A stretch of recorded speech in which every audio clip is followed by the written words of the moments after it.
आसपास कहीं जाके बैंक्स बंद हुए, डेलो के आसपास कहीं जाके मार्केट्स बंद हुआ। इन टोटल पीएसयू बैंकिंग का दिन था। अच्छी खरीदारी आज पूरे पीएसयू बैंकिंग बास्केट में देखने को मिली। रादर वो पीएसयू बैंक ज्यादा चले जहां पर वैल्यू ज्यादा थी या फिर छोटे टिकट साइज के स्टॉक थे। तो तमाम वो शेयर जैसे कि bank of Maharashtra, UCO bank, union bank, IDBI, सब में एक अच्छी तेजी आज के सत्र में बनते हुए दिखाई पड़ी। इनफैक्ट एफ&ओ के टॉप गेनर्स में भी आपको या तो दिखाई पड़ेंगे कुछ डायग्नोस्टिक कंपनीज जहां पर थायरोकेयर में खरीदारी थी या फिर बाकी डायग्नोस्टिक कंपनियों में खरीदारी थी। एम&एम जैसे स्टॉक जहां पे एग्री पैक में एक अच्छा मूव आता हुआ दिखाई पड़ा। कैश मार्केट से वीएसटी टेलर जैसे स्टॉक्स में खरीदारी थी। और तमाम पीएसयू बैंक्स जिसमें Canara bank, Indian overseas bank, ये कुछ ऐसे बैंक्स हैं जहां पर अच्छी खरीदारी का दौर बनता हुआ दिखाई पड़ा। सिलेक्टिव आईटी में खरीदारी तो नहीं, लेकिन हाँ मोलेस फ्लैट टू पॉजिटिव साइड पे कामकाज हो रहा था। इसके अलावा अदानी समूह के शेयरों में थोड़ी बहुत खरीदारी थी, 1-1.5% के आसपास के अपमूव वहां पर आते हुए दिखाई पड़े। आईटीसी कुछ हद तक सपोर्ट कर रहा था मार्केट को। टाइटन में खरीदारी थी, ऑलमोस्ट 3 लाख करोड़ के आसपास मार्केट कैप पहुंचते हुए दिखाई पड़ी। 2,97,000 crore to be very precise वहां पे मार्केट कैप रही। और न्यूज फ्लोज का इम्पैक्ट था कुछ कुछ स्टॉक में, जैसे कि टाटा स्टील में आज खबर आई फर्स्ट हाफ में कि एक बड़ा करार किया उन्होंने, वीकेंड पे खबर आई थी। तो पहला रिएक्शन था 1-1.5% के आसपास का, बाद में वहां पर भी फिजल आउट होता हुआ दिखाई पड़ा। आईटी फर्स्ट हाफ में थोड़ा प्रेशर में था, सेकंड हाफ में थोड़ी सी रिकवरी के साथ जाके वो कहीं बंद होता हुआ दिखाई पड़ा।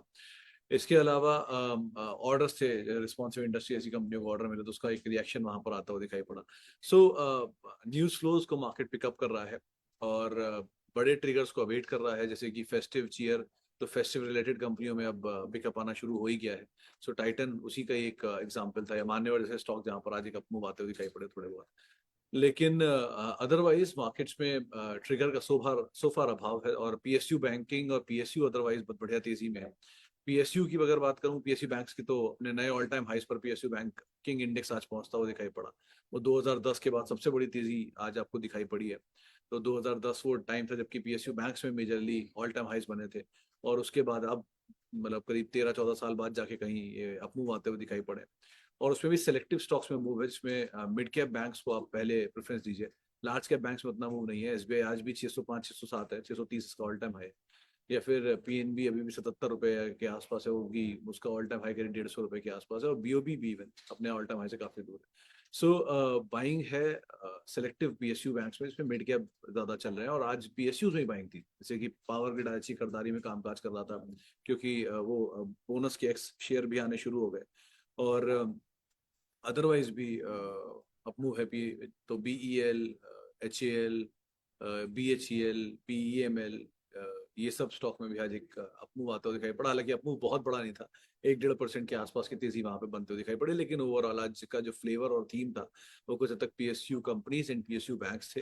एंड सेकंड थीम अगर आप कुछ ढूंढेंगे तो उसमें केमिकल था सिलेक्टिव। इसमें कुछ लिमिटेड केमिकल स्टॉक्स में अपमूव था। नियोजन में तेजी थी। टीजीवी स्टैक में खरीदारी थी, तो स्मॉल कैप केमिकल कंपनीज यहाँ पे खरीदारी थी। या फिर एग्रो कम्युनिटीज में ये सब वीएसटी टिलर वगैरह चले, एस्कॉर्ट्स थोड़ा बहुत चला, एम&एम चला। या फिर डायग्नोस्टिक कंपनी यहाँ पे खरीदारी है। इसमें विजया को छोड़ दीजिए, कृष्णा को छोड़ दीजिए, बाकी सब में आज खरीदारी आते हुए दिखाई पड़ी। तो वहाँ एक नोट भी है प्राइस हाइक का, और उस नोट को भी बाजार ने आधार मान के वहाँ पे खरीदारी बनते हुए दिखाई पड़ी। चलिए अब सवाल जवाब का सिलसिला शुरू कर लेते हैं और बातचीत कर लेते हैं कुछ सवालों को लेकर भी, जहां पर यूट्यूब और फेसबुक दोनों के सवाल जो आए हैं। तो सबसे पहला सवाल है, can I switch Jubilant food with Mrs Bector food at CMP? मेरे ख्याल से तो नहीं करना चाहिए। अब तो जुबिलेंट में मूव आया है, एक लंबे अंतराल और 630 का ब्रेकआउट था इसमें। 530, हाँ 530 का ब्रेकआउट, जिसके बाद तो जानकार मान नहीं खरीदारी करे चल सकते हैं। तो वो तो एक ट्रिगर है ही, इसको आधार मान के आप एटी से भी तो बने रहो। प्लस क्यूएसआर स्पेस में ज्यादा better deal. Obviously Jubilant food है, डोमिनेंट प्लेयर है, 72% मार्केट शेयर ओन करते हैं, और क्रेडिबल कंपनी, पुरानी हिस्ट्री भी है 2010 की लिस्टिंग से। सो ज्यादा नंबर वाइज भी। और आज एक और अच्छा ट्रिगर भी आया है जुबिलेंट फूड को ही लेके, जहाँ पे एक नया मैनेजमेंट चेंज है। वो फ्राइडे को एक पीस भी हुआ था कि जहाँ जहाँ मैनेजमेंट चेंज है वहाँ वहाँ पर एक बड़ा रिएक्शन आता हुआ दिखाई पड़ा है। सो उसी को ही अगर कैरी करूँ तो आज जुबिलेंट फूड में एक नया मैनेजमेंट चेंज की भी खबर थी। जो एग्जिस्टिंग मैनेजमेंट आए हैं वो पेप्सी को जैसी कंपनी से या फिर रिलायंस रिटेल जैसी कंपनी से होकर आए। सो चेंज ऑफ गार्ड है, बड़ा ट्रिगर बनेगा जुबिलेंट के लिए। तो इस लिहाज से मेरे ख्याल से बने रहना ज्यादा बेटर है। हालांकि मिसेस बेक्टर में भी खराबी नहीं है कोई, लेकिन वो आउटसोर्स प्लेयर है majorly. Mrs Bector into directly अगर डील करते हैं तो सॉस वगैरह में है, बड़े प्लेयर्स जैसे मैकडोनल्ड, KFC, टैको बेल्स, इनके आउटसोर्स प्लेयर है। प्लस वो बिस्किट्स में मेजर काम काज है उनका, और उसमें भी बेकरी एंड बिस्किट में, उसमें भी वो कैडबरी के आउटसोर्स प्लेयर है। सो कंपेरेटिवली अगर आप देखो तो QSR में ज़्यादा बड़ा नाम आपको डोमिनोज दिखाई बड़े, डोमिनोज मास्टर फ्रेंचाइजी है जुबिलेंट फूड की। और ये दूसरी तरफ मास्टर फ्रेंचाइजी नहीं है लेकिन आउटसोर्स प्लेयर है मल्टीपल के, तो मार्जिन पिक्चर उनकी ज़्यादा बेटर है कंपेरेटिवली इनके। सो इसलिए एक बार अभी उसी में बने रहो, बाकी we'll see to it going forward numbers के हिसाब से। Okay, CSC fresh entry at 90, Bajaj consumer holding from 212, what to do? Bajaj consumer तो आप होल्ड करो सर, और CSC में फ्रेश एंट्री में यील्ड खत्म हो जाता है। अगर आप 64-63 पे जा रहे थे तो आपका यील्ड था 5.5% के आसपास का, 90 पे यील्ड आपका 2.5%, 3% के आसपास रह जाएगा। सो यील्ड वाला पार्ट खत्म हो जाएगा। यील्ड अगर आपको चाहिए, डिविडेंड ही अगर आप पे कर रहे हो, तो सबसे बेटर यील्ड अभी तो सो फार मेरे ख्याल से ओरेकल की ही चल रही है, 4.5% के आसपास अगर कहीं मिलेगी। अगर वेदांता अपना डिविडेंड पे ऑफ को कंटिन्यू करता है जो पिछले एक साल में उसने किया है हिंदुस्तान और वेदांता में, तो एक बार को 9% के आसपास ही उसकी बैठनी चाहिए, लेकिन अभी तक तो वहां से कुछ आया नहीं। सो PSUs में REC, PFC, कोल इंडिया, पावर ग्रिड, इनकी यील्ड बेटर थी, वो वाइप आउट हो गई गेन की वजह से। तो जो 6%, 8% की यील्ड तक पहुंच गए थे REC, PFC, वो घट के 2, 2.5, 3% की रेंज में रहेगा। और अगर उनको देखेंगे, बैंक्स में भी यील्ड है नहीं। सो डिविडेंड प्लेयर अगर आप पेयर देख रहे हो तो फिर ओरेकल ही बचता है IT में, या IT कोई भी कंपनी। लेकिन डिविडेंड की अदरवाइज देख रहे हो तो थोड़ा बड़ा करेक्शन ज्यादा बेटर है, एक स्पाइक है। हालांकि गोयनका ग्रुप में मुझे लग रहा है कि सिचुएशन पहले से बहुत बेटर होगी। सो अगर आप उस ग्रुप में कुछ पिक करना चाह रहे हो तो ऐसा कोई खराबी नहीं कर सकते अदरवाइज। ओके, PNB में क्या करें? 2 साल बाद 70 क्रॉस किया है, रखें या सेल करें? अनिल जी, 77 पे आज कहीं क्लोजिंग हुई थी, तो दो तरह के थॉट प्रोसेस हैं। अभी मैं किसी से डिस्कस ही कर रहा था कि पिछले 12 साल में जो PSUs की एक इंडेक्स की CAGR है, वो सिर्फ 1.5 से 2% है। यानी कि एनुअल बेसिस पे जो ग्रोथ रेट आया है PSU बैंकिंग इंडेक्स का, 2011 में लिस्ट हुआ था तब से लेके अब तक, वो करीब करीब 2%। इसका जो बेस्ट परफॉर्मर है पूरे PSU बैंकिंग का, वो है SBI, उसका है 7.7%, 8% क्या रहा। लेकिन निफ्टी के सबसे अंडर परफॉर्मर स्टॉक में उसका नाम आता है इसी ड्यूरेशन। तो 8% की CAGR से PSU का बैंक स्टॉक चल के गया है पिछले एक साल, कई सालों, मतलब 13-14 सालों। उसमें SBI, उसमें बैंक ऑफ इंडिया और बैंक ऑफ बड़ौदा, दो और शायद नाम है जो कि पॉजिटिव CAGR में, बाकी सभी मोरलेस नेगेटिव साइड पर। अब उसकी ये तो एक पार्ट है। दूसरा पार्ट ये है कि कुछ चीजें रिवाइव हो रही हैं, इन लोगों की प्रोविजनिंग लोअर साइड पर है, कोई बड़ा NPA नहीं है, सो फार सिचुएशन स्टेबल है, किसी जगह से कोई ऐसे लोन की अदायगी की दिक्कत नहीं है। तो इसलिए भी पब्लिक को लग रहा है कि तेजी रहेगी शायद अभी यहाँ पर, तो आप बने रहो, पहली चीज तो। बट अब आपका जो तेजी है वो कैप है, क्योंकि आप 70 रुपये में आपने लिया है, 77 चल रहा है, 10% गेन आप ऑलरेडी आए हो इतने सालों बाद। सो अब यहाँ से ना थोड़ा ट्रेल करना है इसके अपने स्टॉप लॉसेस को, और जैसे जैसे आपको तेजी मिलती जाए PSU बैंक्स में, वैसे वैसे स्टॉप लॉसेस को फर्दर ट्रेल करते हैं। एक रीजनेबल अमाउंट 100, 125 कहीं पहुंच जाए तो आप थोड़ा सा उस समय पर प्रॉफिट्स को टेक करके निकल सकते हो, लेकिन तब तक के लिए एटलीस्ट आप अभी तो बने रहो, और धीरे धीरे अपने स्टॉप लॉस ट्रेल करना। ये बात सही है कि बहुत लंबे अंतराल के बाद PSUs ने ये भाव दिखाए, तो बाकी सब ऑल टाइम हाई पर है, तो ये भी होने ही चाहिए अकॉर्डिंगली। बट नंबर भी सपोर्टिव है, लास्ट क्वार्टर के 3 क्वार्टर के नंबर अच्छे थे PSU बैंक्स के, और अभी भी अनुमान है कि शायद प्रोविजनिंग राइट बैक आ सकता है गोइंग फॉरवर्ड। तो बेटर ये कि अभी तो बने रहो, एंड अकॉर्डिंगली आगे चल के कॉल लेते हैं, जैसे नंबर्स आते हैं उसके हिसाब से। अभी कहाँ पैसे लगाए मार्केट में? ऑल टाइम हाई पे बालू सर आपको पैसे लगाने। सेलेक्टिव केमिकल, QSR एक ऐसा स्पेस हो सकता है जिसको आप देख सकते हो, and then comes festival theme, इसको आप पिकअप कर सकते हो। फेस्टिवल में भी वो स्टॉक जो नहीं चले तो उनको आधार मानना, प्लस लार्ज कैप में वो नाम जो बहुत ज्यादा चले नहीं, टूटे हुए ज्यादा है, इसमें UPL ऑफ कोर्स आता ही है। तो इस तरह के कुछ नाम जो जहाँ सेफ है सेक्टर, मतलब आप हायर तेजी की बजाय जहाँ बॉटम के करीब जो काम काज कर रहे हो उनको पहली प्रेफरेंस देना, और उसके अकॉर्डिंग यहाँ पे इन्वेस्ट करना, और जहाँ नंबर थोड़े स्टेबल, ऐसे नहीं कि लॉस ही लॉस हो और आप उसमें चले जाओ।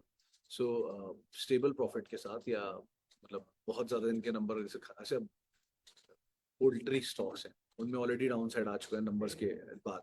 तो वेंकीज के लास्ट क्वार्टर के नंबर खराब थे, टूटा, going forward second half of financial उनके लिए बेटर होता है, लीकर स्टॉक्स के लिए बड़ा बढ़िया होता है। या इवन फेस्टिव डिमांड रिलेटेड कंपनियां जितनी है, जैसे कंज्यूमर ड्यूरेबल हो गया, ऑटो ऑलरेडी चल चुका है, सो सीमेंट एंड पेंट, तो जहां आपको सस्ते स्टॉक दिख जाए पेंट एंड सीमेंट में, वहाँ उनको आप पिकअप कर सकते हो। इवन ये मान्यवर टाइप कंपनियां जो है, ये जहाँ पर 1170 का स्टॉप एंड लॉन्ग, तो इस तरह का पिक एंड चूज करने की जरूरत है। और जहाँ थीम तेजी में है बहुत, जैसे पीएसयूज, बैंक्स, डिफेंस, रेलवेज, थोड़ा स्केप्टिकल कॉल रखना है इसमें, क्योंकि जहाँ बहुत ज्यादा तेजी है वहाँ हमेशा रिस्क ज्यादा है। सो उनको थोड़ा एसोसिएट करके अकॉर्डिंगली आप चलना। ओके, थैंक यू घोष साहब, thank you. What is view on PSU Bank as they are like rocket now? Should I buy for long term? देखिए घोष साहब, लॉन्ग टर्म में जिन्होंने ऑलरेडी पीएसयू बैंक्स लिए हुए हैं सन 2011, 12, 13, 14 में, उन्हीं के ये सवाल आ रहे हैं कि 77 रुपए पीएसयू पीएनबी आया इतने सालों बाद, अब क्या करें। तो बहुत लोगों ने बहुत समय से इसमें इन्वेस्ट किया हुआ है, करीब करीब 8-10 साल से वो इन्वेस्टेड है, और अभी तक उनके भाव नहीं आए, कुछ क्या आए हैं। तो among all SBI seems the best, पहली चीज, क्योंकि उसके नंबर स्टेबल हैं, नंबर बढ़िया है, उसकी सब्सिडरी अच्छी परफॉर्म कर रही है, 2 नई सब्सिडरी को उसने लिस्ट भी कर दिया है। तो सब्सिडरी की परफॉर्मेंस अच्छी है, तो पेरेंट की परफॉर्मेंस वैसे ही स्टैंड लोन पे भी अच्छी है और कंसो में भी अच्छी है, तो इसलिए उस तो एक साइड रख दीजिए उसको। दूसरी तरफ आते हैं बाकी बैंक्स, इसमें बीओबी, पीएनबी को आप सेकंड लीग में डाल सकते हो कि हाँ ये फिर भी रीजनेबल है। केनरा एंड यूनियन भी थोड़ा थोड़ा ऐड कर सकते हो, बट मतलब इन लिस्ट में ऐड कर सकते हो, बट ये सब इतने रीजनेबली भागे और इतनी तेज भागे, तो प्रॉब्लम भागने से नहीं होती, प्रॉब्लम तेज भागने से होती है। कम सेशंस में तेजी आ जाए, वो रिस्की होती है। तो आज लास्ट आवर में हम देखा होगा कि एक आईओबी को देके दिया, ऊपर से केनरा को दिया, यूको को दिया, यूनियन को दिया, 7-7%, 8-8% की तेजी वाइप आउट हो गई।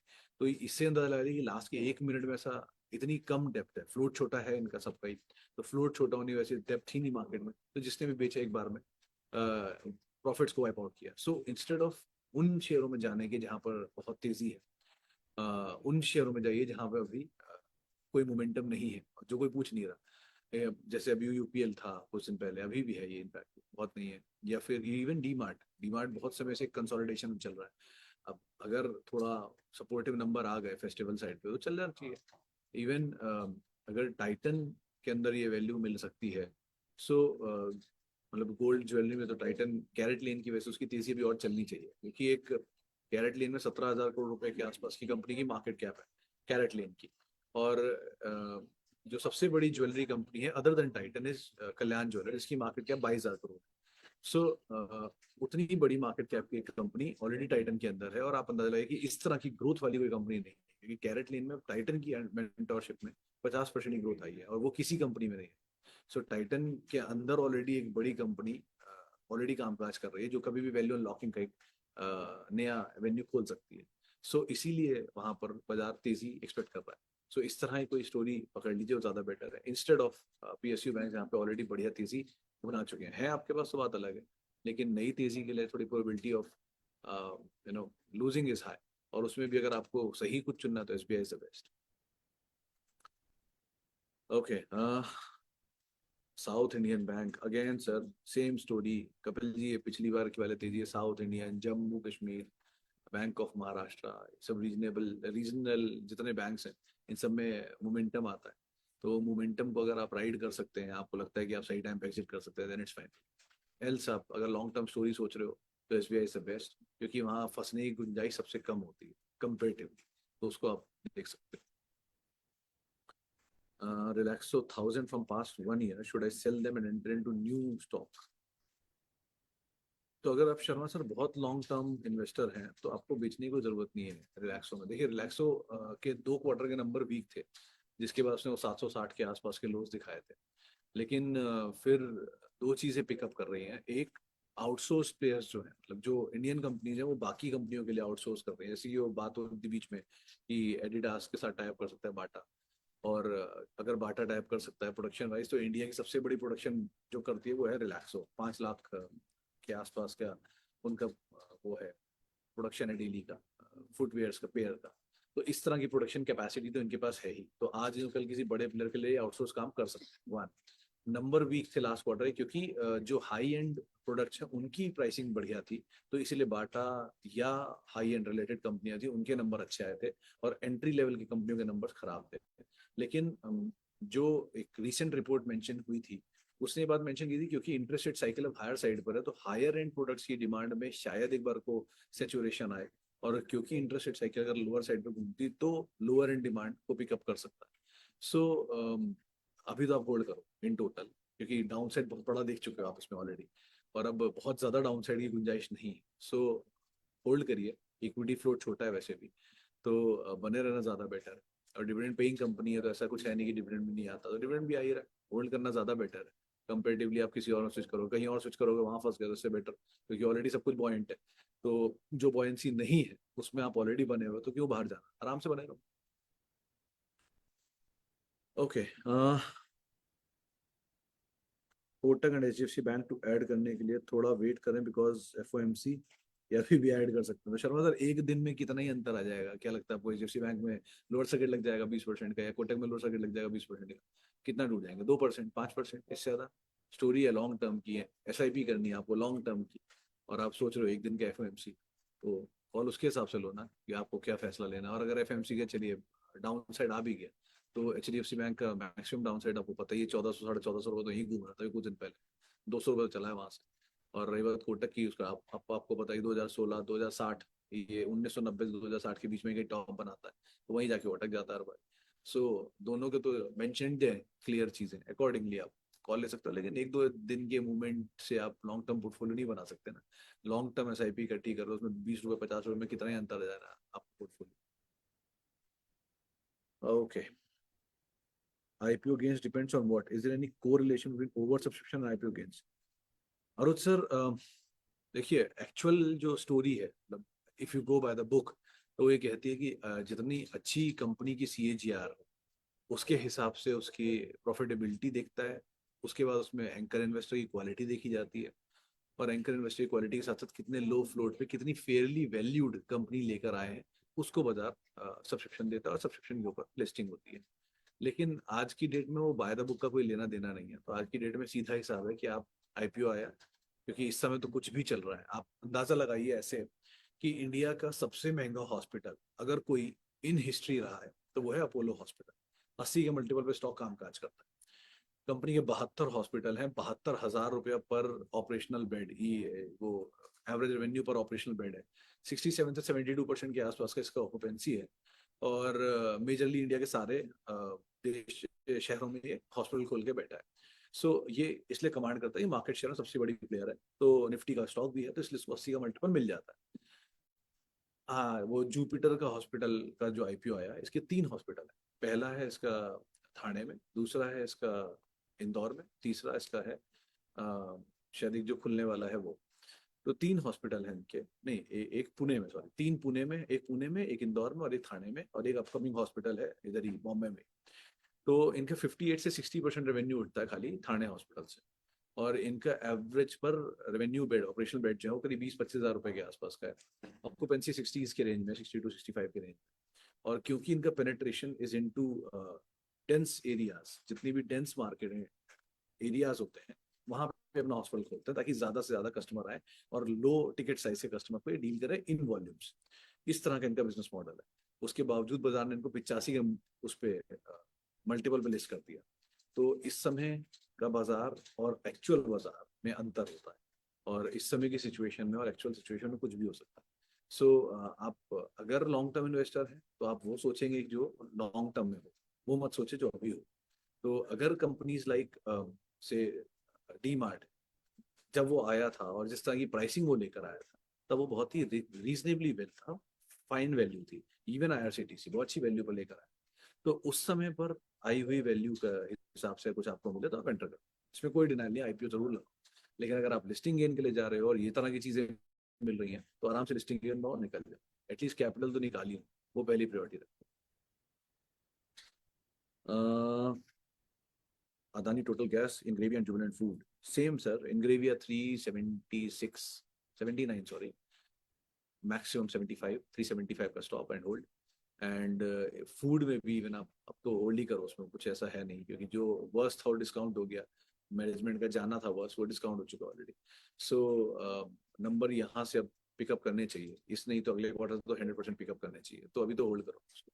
And third one was Adani trans I think. तो अगर अदानी ट्रांस था तो उसके अंदर आप 760 का स्टॉप लेके उसमें बने रहो। अदानी में कुछ ढूंढ रहे हो तो अदानी पावर एंड ट्रांस इनके नंबर्स पिकअप कर गए थे। एंड अदानी पोर्ट, ये जीएसडब्ल्यू इंफ्रा का जो आईपीओ आ रहा है, ये एक री रेट पॉसिबिलिटी दिखा सकता है पोर्ट को, क्योंकि अदानी पोर्ट के पास करीब 12 पोर्ट की एक्सेस है इंडिया में। 12 ऑपरेशनल पोर्ट्स पे कंपनियां कामकाज है, और अदानी जीएसडब्ल्यू इंफ्रा के पास 2 पोर्ट पे अभी कामकाज है। और ये आईपीओ लेकर आ रहा है करीब 34 या 37 के मल्टीपल पर डेट रिपे करने के लिए। और अदानी पोर्ट कंपेरेटिवली सस्ता है उससे, और ज्यादा पोर्ट एक्सेस है 1/3 प्रॉफिट का। तो एक बार को अगर इसकी लिस्टिंग अच्छी हुई तो बाजार शायद उसको प्रीमियम दे दे। तो एक बार को लग रहा है अदानी पोर्ट को, एक बार वो आप देख सकते हो इन केस आप पोर्ट में कुछ ढूंढ रहे हो। बट अभी और बाकी किसी में मजा है, विल्मर है तो होल्ड करो सिंपल है उसमें, व्यू बहुत ज्यादा डाउन साइड उसमें लिमिटेड है, 340-45 मैक्स। ओके, कोल इंडिया टारगेट 340, मतलब मुझे आइडिया नहीं है, अगर आपका टारगेट तो हो सकता है हो, लेकिन अभी के लिए तो फिलहाल ये अपने ऑल टाइम हाई को भी नहीं हिट कर पाया। Top 3 picks for long term SIP, don't think long term investment makes sense at market high. नहीं आदित्य जी, बिल्कुल सही फैसला है आपका कि आप लॉन्ग टर्म इन्वेस्टमेंट अभी नहीं कर सकते, आप अभी एसआईपी करो, दैट इज फाइन। और अभी के लिए टॉपिक एसआईपी में, सर देखो, अगर आप एसआईपी कर रहे हो तो वो आज की टॉपिक हो या कल की टॉपिक हो उससे फर्क नहीं पड़ता, क्योंकि आज बाजार ऑल टाइम हाई पर है, कल कल कहीं पर यहाँ से 10-12% करेक्शन आएगा तब भी आपकी एसआईपी चली रही होगी, तब आपको क्वांटम और बढ़ाना होगा। सो एसआईपी के स्टॉक सेम ही रहेंगे, उनकी क्वांटम बढ़ाते घटाते रहोगे। अगर 2 एसआईपी है, एक सिंगल एस आई स्टॉक की एसआईपी है, तो उस समय पर 3 स्टॉक लोगे या 4 स्टॉक लोगे, मल्टीपल टाइम उसे इंक्रीज कर दोगे। सो एसआईपी क्वांटम बढ़ता घटता है, स्टॉक सेम ही रहते हैं। सो तो दो क्वालिटीज, या दो जो जो सबके सब लीडर्स हैं, उनको पहली प्रेफरेंस दो एसआईपी के लिए, और क्योंकि आप 15 से 20 साल के लिए जा रहे हो। और अदरवाइज आप उनकी क्वांटम को एडजस्ट करते रहना, जैसे जैसे वो नीचे आएंगे बढ़ाओगे क्वांटम आप, और जैसे जैसे वो ऊपर जाते हैं उन्हें क्वांटम घटाते चले जाओगे। मिसाल तौर पे से टीसीएस से, रिलायंस से, इंफोसिस से, यूनाइटेड स्पिरिट से, जो अपने अपने सेक्टर के लीडर है, पीडीलाइट, एशियन पेंट, इनके अगर आज आप एक एक शेयर, 2-2 शेयर ले रहे हो एसआईपी में, और बाजार ऑल टाइम हाई पे है क्योंकि, तो जैसे ही ये करेक्ट होना शुरू होंगे वैसे आप क्वांटम ऑफ एसआईपी बढ़ जाएंगे, 2 हो जाएंगे, 3 हो जाएंगे। सो स्टॉक नहीं चेंज होते हैं, उनकी क्वांटम बढ़ती घटती है। तो उसके हिसाब से आप कर लो, और क्वांटम यही रहेगा, मतलब क्वालिटी वही रहेगी जिनके साथ आप एसआईपी करो, तो आपके लिए ज्यादा बेटर डील बनकर सामने आएगी। चलिए, फिलहाल अब इतने सवालों में शामिल करूंगा, माफी उन सभी लोगों से जिनसे बातचीत नहीं हो पाई, और बहुत बहुत शुक्रिया उन सभी लोगों का जिन्होंने सवाल पूछे। आपसे मुलाकात हुई कल, नहीं परसों, कल बाजार बंद है। और आप मेरे साथ जुड़ सकते हैं @सुमित रिसर्च, मेरा ट्विटर हैंडल है। किसी भी निवेश से पहले अपने वित्तीय सलाहकार की राय जरूर ले लें। और आप सीएनबीसी आवाज के यूट्यूब और फेसबुक पेज पे रोज 3:30 बजे जुड़ सकते हैं।